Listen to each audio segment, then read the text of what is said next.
Yan ma'am yung gamit ninyo. Andito lahat. Dalawang mga barena, dalawang grinder. Saka yung cordon ng welding machine. Saka yung extension. Yan. Barita cabra, saka yung level. Andyan lahat. Yan. Yan. Tapos na kami dito ma'am. Yan. Yan na yung kinalabasan ng ginawa natin dito. Last day namin ngayon. Yan.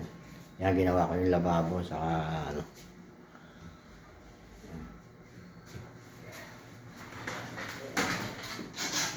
Yan naglilinis ano na lang.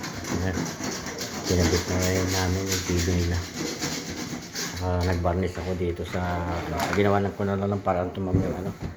Yung hagdanan nila kahit para kahit paano gumanda ganda na yan.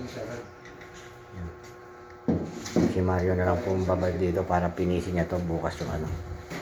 Yung railing ng ano, hagdanan.